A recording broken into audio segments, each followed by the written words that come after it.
सौतेली बहनें रंगापुर नाम के गांव में शालिनी नाम की एक औरत रहा करती थी। उसे दो बेटियां थी। एक का नाम था शिवानी और दूसरी का सुहानी। शिवानी जब छोटी थी तब उसकी माँ गुजर गई थी, जिसके कारण उसके पिता रघु ने दूसरी शादी कर ली।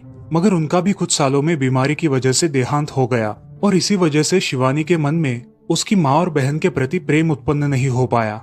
शिवानी और सुहानी में हमेशा झगड़ा हुआ करता था। दोनों भी बहनें एक दूसरे से कभी प्यार से बात नहीं करती थी। शालिनी ये सब देख बड़ी चिंता में रहा करती थी।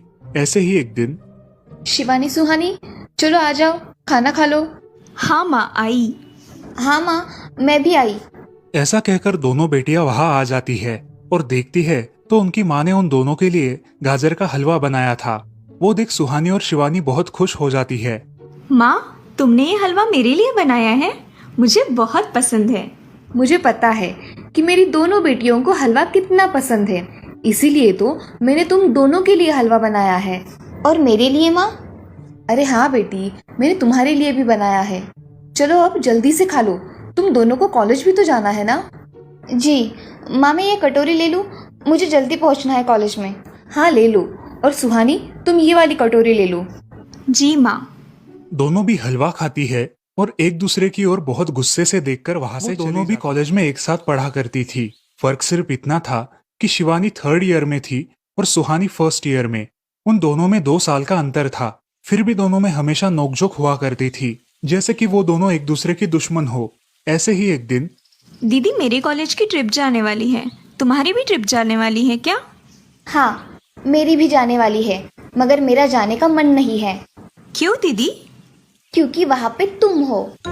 मुझे भी कोई शौक नहीं है तुम्हारे साथ आने का। मैंने ऐसे ही पूछ लिया। मैं जा रही हूँ। शिवानी और सुहानी एक दूसरे की ओर मुंह फेरकर वहां से चली जाती है। अगले दिन दोनों भी कॉलेज में जाती है। तब उनके टीचर उनसे पूछते हैं, शिवानी, तुम कॉलेज की ट्रिप में आने वाली हो? जी सर, मैं आने वाली हूँ। ठीक है, मैं तुम्हारा नाम लिखवा देता हूँ। जी सर। ऐसा बोलकर टीचर ट्रिप के लिए जाने वाले विद्यार्थियों की लिस्ट बना लेते हैं। घर आकर शिवानी और सुहानी ये बातें अपनी माँ को बताती है। सुहानी, शिवानी, तुम दोनों ट्रिप के लिए जा रही हो, मगर वहां जाके झगड़ा मत करना, नहीं तो ट्रिप पे जाने की कोई जरूरत नहीं है। नहीं माँ, हम झगड़ा नहीं करेंगे। हाँ माँ, हम झगड़ा नहीं करेंगे। तो फिर ठीक है, तुम दोनों जाओ। ये लो ट्रिप के लिए पैसे, और बाकी के ये तुम्हारे पास ही रखना। माँ, हम कल जाएंगे और 2 दिन के बाद वापस आएंगे। ठीक है, चलो अब सो जाते हैं, कल तुम दोनों को निकलना है। अब वो सब खाना खाकर सो जाती है। अगले ही दिन सुबह उठकर वो दोनों भी अपने अपने बस में बैठकर ट्रिप के लिए निकल जाती है और इधर शालिनी अपने काम में व्यस्त हो जाती है। ऐसे ही कुछ देर बाद शालिनी को शिवानी का फोन आता है। माँ, हम दोनों यहाँ ट्रिप की जगह पहुँच गए हैं। अच्छा बेटी, तुम दोनों ठीक हो ना? हाँ माँ, मैं रखती हूँ, हमें यहाँ अलग अलग स्पॉट देखने जाना है। ठीक है, और जब वक्त मिले तो फोन कर देना। हाँ माँ, अपना और सुहानी का ख्याल रखना।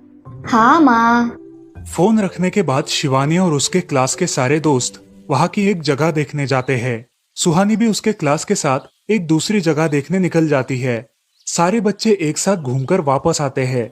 शिवानी सुहानी को ढूंढती है, मगर सुहानी उसे कहीं दिखाई नहीं देती। इसीलिए शिवानी को बड़ी चिंता होने लगती है। अरे, ये सुहानी कहाँ रह गई?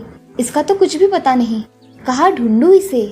तभी शिवानी को सुहानी दिखाई देती है और उसके जान में जान आ जाती है। सुहानी, कहाँ गई थी तुम? मुझे कितनी चिंता लग गई थी तुम्हारी। अरे, मैं यहाँ ही थी मेरी सहेलियों के साथ, मुझे कुछ नहीं हुआ। ऐसा बोलकर सुहानी वहाँ से चली जाती है। दूसरे दिन सब लड़के लड़कियाँ जल्दी उठकर अपनी तैयारी कर लेते हैं और पहाड़ पर जाने के लिए निकलते हैं। वो सब आज थोड़ा घूमकर शाम तक निकलने वाले थे। सब विद्यार्थी एक हिल स्टेशन देखने चले जाते हैं। शाम होने तक उस पहाड़ी का मजा उठाते हैं, लेकिन सुहानी बिना किसी को बताए उस पहाड़ी के एक अनजान हिस्से में चली जाती है। वहाँ का मनमोहक दृश्य देखते देखते गलती से उसका पैर फिसल जाता है और वो वहाँ से नीचे गिर जाती है। शाम हो जाने के कारण सभी विद्यार्थी वहाँ से निकलने लगते हैं और यहाँ सुहानी एक पेड़ के सहारे उस पहाड़ी की चोटी पर लटकी रहती है। शिवानी सभी विद्यार्थियों में अपनी बहन को ढूंढती है, लेकिन वो उसे कहीं नहीं मिलती। सुहानी को ढूंढते ढूंढते शिवानी वापस उसी पहाड़ी के पास आती है और उसे आवाज लगाती है। सुहानी, सुहानी कहाँ हो तुम? दीदी मैं यहाँ हूँ, बचाओ मुझे, मैं यहाँ हूँ। सुहानी की आवाज की ओर जाते ही उसे पता चलता है कि सुहानी पहाड़ी पर लटकी है। ये सब देखकर शिवानी बहुत घबरा जाती है। शिवानी अपनी पूरी ताकत लगाकर उसे ऊपर खींच लेती है। तुम यहाँ क्यों आई थी? अगर तुम्हें कुछ हो जाता तो मैं क्या करती? माँ को क्या जवाब देती? दीदी मेरा पैर फिसल कर मैं वहाँ गिर गई। मैंने बहुत आवाज दी मगर मेरी आवाज किसी ने नहीं सुनी। तुम ढूंढती हुई आई और मुझे बचा लिया। तुम दुनिया की बेस्ट दीदी हो। हाँ सुहानी, चलो अब घर जाने के लिए देर हो जाएगी, बस निकल जाएगी। सुहानी को ऊपर खींचते वक्त शिवानी के हाथ पर बहुत सारे जख्म हो गए थे, इसीलिए सुहानी अपनी ओढ़नी फाड़कर उसके हाथ पे बांध देती है और अब वो दोनों बस के पास चले जाते हैं। क्या हुआ है शिवानी? हाथ से खून बह रहा है तुम्हारे? कुछ नहीं सर, मैं वहाँ पे गिर गई थी, अब मैं ठीक हूँ। टीचर और सारे छात्र गाड़ी में बैठकर घर जाने के लिए निकलते हैं। घर आने के बाद शिवानी सारी हकीकत अपनी माँ को बताती है और वो सब सुनकर माँ दोनों को गले लगाकर रोने लगती है। तुम दोनों एक दूसरे के साथ होते हो, इसीलिए मुझे कोई टेंशन नहीं रहता, मगर मेरी बच्चियों, खुद का भी ख्याल रखा करो। उस दिन के बाद दोनों सौतेली बहनों ने अपने बीच की सब नोकझोंक बंद कर दी और हंसी खुशी सगी बहनों की तरह रहने लगी। दोस्तों, इस कहानी से हमें ये सीख मिलती है कि हम सबको एक दूसरे के प्रति द्वेष की भावनाएं छोड़कर प्यार से रहना चाहिए। चंदनपुर नाम के गांव में चंपा नाम की एक औरत रहती थी। पति, 2 बच्चे और एक बेटी, ऐसा उनका पूरा परिवार था। उसका पति श्रीधर पोस्ट ऑफिस में जॉब करता था। उसके कमाई से ही घर चलता था। चंपा ने अपने घर के सामने एक छोटी सी दुकान खोल के रखी थी। उससे उसे जो भी मुनाफा होता वो अपनी बेटी की शादी के लिए जमा करके रखती। ऐसे ही बहुत दिन बीत जाते हैं। अब बच्चे भी बड़े हो जाते हैं। बड़ा बेटा अशोक डॉक्टर और छोटा बेटा रवि वकील बन जाता है और दोनों अपनी ट्रेनिंग पूरी करने लगते हैं। एक दिन उनकी बहन ज्योति के लिए एक अच्छा रिश्ता आता है और ज्योति की शादी पड़ोस के गांव के सरपंच जी के बेटे से हो जाती है। ज्योति बहुत ही कामचोर और गुस्सा करने वाली होती है। इसी कारण उसके ससुराल से उसे निकाल दिया जाता है। वो अपने पति को लेकर अपने मायके रहने आती है। अब चंपा का जमाई दुकान चलाता है और चंपा और ज्योति आराम से वहाँ रहती है। अरे ज्योति, जरा अपने कामचोर पति को कुछ काम करना क्यों नहीं सिखाती हो? कुछ काम का नहीं है वो। अरे हाँ माँ, उनके पिताजी ने तो उन्हें ही घर से निकाल दिया और हमारे माथे मर दिया। जाने दो, पति है। माँ और बेटी इसी तरह तानेबाजी करती रहती। अब बड़े बेटे अशोक की शादी उन्हीं के गांव के एक लड़की से करा दी गई, लेकिन उस लड़की से भी चंपा बहुत काम करवाती और वो बेचारी सासू माँ का आदर करके सब काम चुपचाप करती थी। एक दिन वो काम करके थक गई और एक जगह पर बैठ गई। ए कामचोर कमला, इतना सारा काम पड़ा है घर में, क्या वो तुम्हारा बाप आके करेगा? चलो उठ, काम कर। हाँ हाँ माँ जी, करती हूँ। ऐसा कह के कमला अपने काम पर लग जाती है और सारा काम खत्म कर देती है।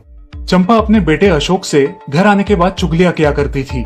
अशोक घर आकर कमला को बहुत भला बुरा कहता और कभी कभी तो उस पर हाथ भी उठाया करता था। ये सब रवि देखा करता था और रवि को बहुत बुरा लगता था। अशोक मारने आता तो रवि बीच में पड़ जाता और माँ बाप को डांटता था और वही झगड़ा खत्म हो जाता था। ऐसा बहुत दिन चलता रहा। रवि को रंजना नाम की एक लड़की बहुत पसंद थी, जो कि एक न्यूज रिपोर्टर थी। क्या तुम मुझसे शादी करोगी? मुझे तुम बहुत पसंद हो।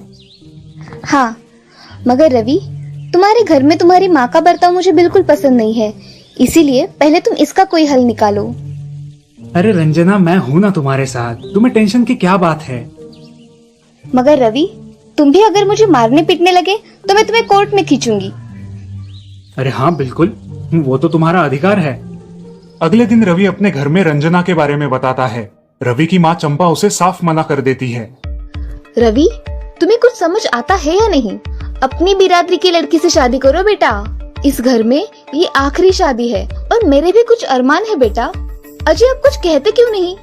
हाँ बेटा, तुम्हारी माँ सही कह रही है, तुम इसकी बात मान जाओ बेटा। नहीं पापा, मैं शादी करूंगा तो सिर्फ रंजना से, वरना मैं शादी नहीं करूंगा। सब चुप हो जाते हैं। अगले दिन रवि मंदिर से शादी करके घर आता है। सब अचरज से रवि की ओर देखते हैं और चुपचाप अपने कमरे में चले जाते हैं। कमला उन दोनों का स्वागत करती है और वो दोनों अपने कमरे में जाते हैं। कैसे लगा मेरा घर? अच्छा है, मगर सब मिलजुल के रहे तो और भी अच्छा होगा। रंजना, तुम्हें मेरी माँ को सबक सिखाना होगा, तभी घर के सारे सदस्य ठीक हो जाएंगे। ठीक है रवि, जैसा तुम चाहो। अगले दिन रंजना अपने घर के मंदिर में पूजा करने जाती है। तभी रुको, मेरे भगवान के मंदिर में तुम मत आओ, जाओ यहाँ से। ये कहकर सास रंजना को वहाँ से भगा देती है और घर के किसी भी काम को करने से मना कर देती है। तब क्या माँ जी, आज से मैं इस घर की बहू हूँ। इस घर पे मेरा भी उतना ही अधिकार है जितना कि आपका। क्या बोल क्या रही हो? निकल जाओ मेरे घर से। खबरदार अगर हाथ भी लगाया तो। पता है ना, मैं न्यूज रिपोर्टर हूँ। रातों रात खबर छाप दूंगी और कोर्ट के चक्कर लगेंगे वो अलग, समझिए आप। सास चुपचाप देखने लगी और उसकी बेटी और ससुर भी देखते ही रह गए। रंजना ने कमला से कहा, दीदी मुझे आपसे काम है, आप मेरे कमरे में आइए। और हाँ, आज से खाना ज्योति दीदी आप बनाएंगी। अरे माँ, तुम कुछ बोल क्यों नहीं रही हो? ये मुझे काम करने को बोल रही है। अजी सुनते हो? चलो मेरी मदद करो। हाँ आता हूँ। ज्योति किचन का काम करने चली गई और सास बाहर का काम करने लगी। रंजना कमला को लेकर अपने कमरे में गई और उससे कहा, कमला दीदी आप कुछ कहती क्यों नहीं? आप चुपचाप सह लेती हो, उसका ये नतीजा है। अब देखो दीदी कैसे काम कर रही है। आप कुछ काम करती थी क्या शादी के पहले? नहीं रंजना, मगर अब घर से ही अपना खुद का कुछ व्यवसाय शुरू करने का सोच रही हूँ। बहुत अच्छे दीदी, अब आप किसी से मत डरिए, हम हैं आपके साथ। सच में किसी के साथ होने का कितना महत्व होता है। अब उसकी सासू माँ ही घर के सारे काम करने लगी थी और ज्योति को काम करवाने की वजह से ज्योति भी अपने ससुराल जाने की सोच रही थी। अजी, यहाँ तो काम वाली से भी ज्यादा बुरी हालत हमारी हो गई है। चलो हम हमारे घर चलते हैं, सब है हमारे यहाँ। अरे रे, आप कहाँ चली? अभी भी काम बाकी है। ज्योति का पति रंजना से धन्यवाद कहता है और ज्योति को लेकर अपने घर चला जाता है। अब सासू माँ एक दिन पूरा काम करके इतना थक जाती है कि उसके बदन में बहुत दर्द होने लगता है। तब दोनों बहू सास के पास चली आती है और एक बहू सास के पैर दबाती है तो दूसरी बहू सर दबाती है। सासू माँ उठकर रोने लगती है। मुझे माफ कर दो मेरी बेटियों, अब से कभी ये गलती नहीं होगी। सास को उसके किए पर पछतावा होता है और ये देखकर घर के सभी सदस्य बहुत खुश हो जाते हैं। रवि और रंजना भी बहुत खुश होते हैं। वाह बहू, जो आज तक नहीं हुआ वो तुमने करके दिखाया। बहू हो तो ऐसी। रंजना अपने बर्ताव के बदले माफी मांगती है और अब सब लोग खुशी खुशी रहने लगते हैं। तो दोस्तों, इस कहानी से हमें ये सीख मिलती है कि हम सब मिलके परिवार बनता है और हम सब परिवार का महत्वपूर्ण अंग होते हैं। परिवार के काम मिल बांट कर करना ये हमारी वैयक्तिक जिम्मेदारी है।